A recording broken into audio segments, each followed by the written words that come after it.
Final tips for tomorrow's AQA English Literature Paper 1 exam. Now, in both sections of this exam, you're given an extract from the text and asked how something is presented in the extract and the wider text. My first bit of advice is to first think about the question in relation to the whole text, then dip in and out of the extract and wider text as is relevant to your answer. So imagine you've got a question on Macbeth asking about how the witches are presented as powerful in this extract from Act 1, Scene 3 and the wider text.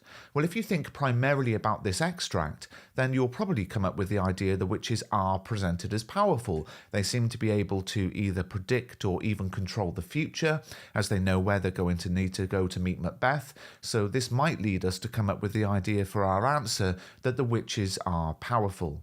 However, if we consider the question in relation to the whole text, a different picture emerges. Now, admittedly, the structural decision to start the play with the witches in Act 1, Scene 1, as well as the fact that they seem to be able to foretell the future here in Act 1, Scene 3, does seem to suggest they are powerful.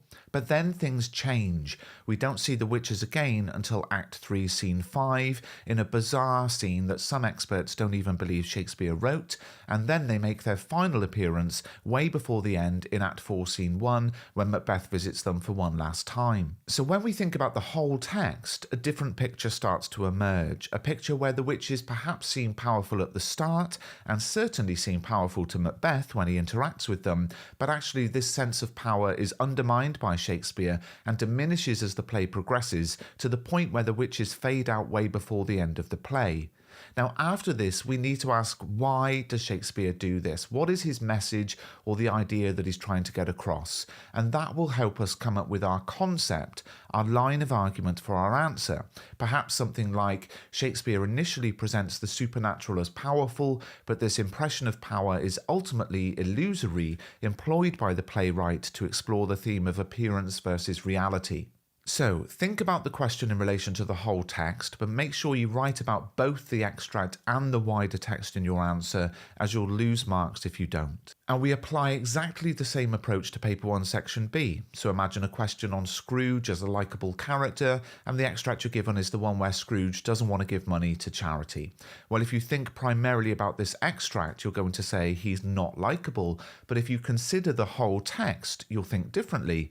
Clearly, Scrooge changes as the text progresses, and Dickens uses this to highlight the capacity for change and the inherent goodness that can be found within a person, no matter how buried it may seem, and of course this is a likeable shift in Scrooge's character. Perhaps even the extent to which he changes from start to finish actually makes him more likeable than characters who are good throughout, such as Fred or Bob Cratchit. The second thing I want to talk about is the importance of thinking about where the extract comes from in the wider text. AQA don't just choose these extracts at random, they put a lot of thought into the extract they select. One past exam report highlighted that students who consider the positioning of the extract within the text are inherently addressing the playwright's methods, and the same report stated that higher performing students skillfully discussed the location of the extract in the text and leveraged this to delve into character progression. Now, you can do this through thinking about whole text structure theory, but at this late point I wouldn't suggest you learn about those for the first time today. So a simple way to think about this is to ask yourself, what happens before and after the extract, and how is that relevant to my answer? So if we go back to our question on the witches as powerful, Act 1, Scene 3, we can ask ourselves what happened before this, for example in Act 1, Scene 2. Well, in Act 1, Scene 3, the witches tell Macbeth he will be, among other things, Thane of Cawdor, and moments later Ross arrives and tells Macbeth he's been promoted to that very role, and this astonishes Macbeth. But as Dr. Emma Smith explains, the witches seem creepily omnipotent to Macbeth, the gap between prophecy and enactment frighteningly slender, but to us, this is actually a gap between command, the king's words in Act 1, Scene 2, and fulfillment. To Smith, the witches seem to interpose in a chain of human actions rather than direct actions themselves, and this is such an important point. For Macbeth, Ross's words are the first he's heard of his promotion to Thane of Cawdor, so he's blown away by the witch's apparent power. However, for us, the audience, we don't feel the same way. Why? Because of Shakespeare's use of dramatic irony when the audience knows something the characters don't.